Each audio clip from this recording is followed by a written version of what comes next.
오늘 여러분과 함께 나눌 이야기는 바로 약속의 그날입니다. 살다 보면 누구나 마음속으로 간절히 기다리는 바로 그날 있잖아요? 오늘 그 얘기에 한번 푹 빠져보시죠. 꽃 피는가 싶더니 꽃이 지고 있습니다. 도종환 시인의 시 한 구절인데 참 마음에 와닿지 않나요? 이제 좀 뭔가 잘 되려나 좋은 일이 생기려나 싶다가도 순식간에 모든 게 끝나버리는 것 같은 그런 허무함. 우리 삶이 꼭 이럴 때가 있는 것 같아요. 그러니까요. 인생이 어쩌면 끝없는 기다림의 연속 같아요. 좋은 시절은 왜 이렇게 짧고 견뎌야 하는 시간은 또 왜 이렇게 길게 느껴지는지. 자, 그럼 이런 시간 속에서 대체 어떻게 해야 희망을 잃지 않을 수 있을까요? 오늘 바로 그 해답의 실마리를 한번 찾아보려고 합니다. 오늘 우리가 만나볼 이야기는 구약 성경에 나오는 한 인물에서 시작됩니다. 이름은 예레미야, 선지자였죠. 근데 이 사람의 상황이 정말 최악이었어요. 나라 밖에서는 막강한 바빌론 군대가 성을 겹겹이 포위하고 있고 성 안에서는 어땠게요? 반역자로 찍혀서 감옥에 갇혀 있었던 거예요. 그야말로 안팎으로 꽉 막힌 한 치 앞도 안 보이는 그런 절망의 한복판에 있었던 거죠. 그런데 말이죠.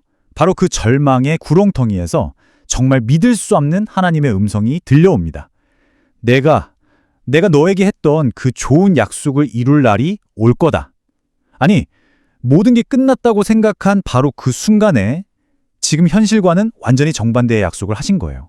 여기서 계속 반복되는 중요한 단어가 있는데 바로 그날입니다. 하나님은 절망 속에서 미래의 어떤 날을 약속하고 계셨던 거죠. 이게 바로 위대한 반전이에요. 한번 보세요. 지금 현실은 뭐죠? 심판이에요. 하지만 약속된 미래는 구원입니다.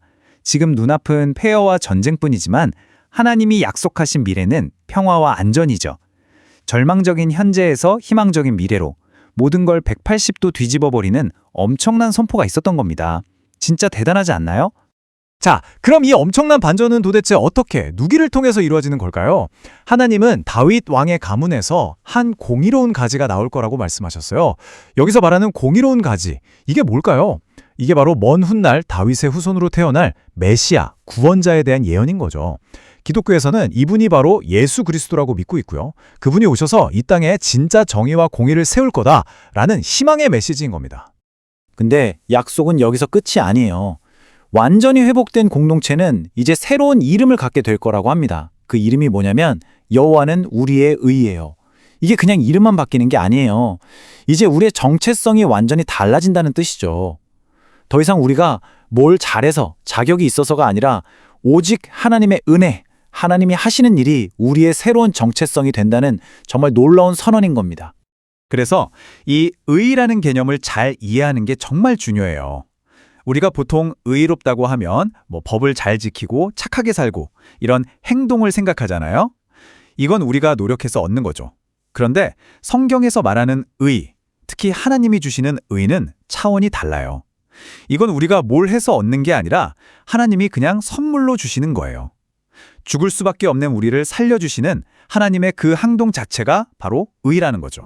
이런 놀라운 은혜가 한 사람의 인생을 어떻게 180도 바꿔놓는지 보여주는 아주 유명한 이야기가 있습니다. 바로 아우구스티누스라는 인물인데요. 이 사람이 젊었을 때 죄책감에 시달리면서 정원에서 막 울부짖고 있었어요. 난 이제 끝났어 하면서 절망하고 있는데 어디선가 아이들이 집어서 읽어라, 집어서 읽어라 하고 노래하는 소리가 들리는 거예요. 이걸 하나님의 음성으로 듣고 옆에 있던 성경을 딱 펼쳤는데 로마서 13장에 나왔어요.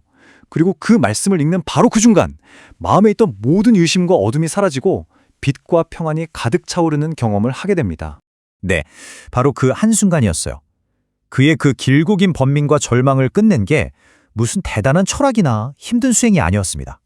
어둠에서 빛으로, 절망에서 희망으로 넘어가는 데 필요했던 건 단 한 번, 하나님의 은혜를 만난 바로 그 한순간이었습니다.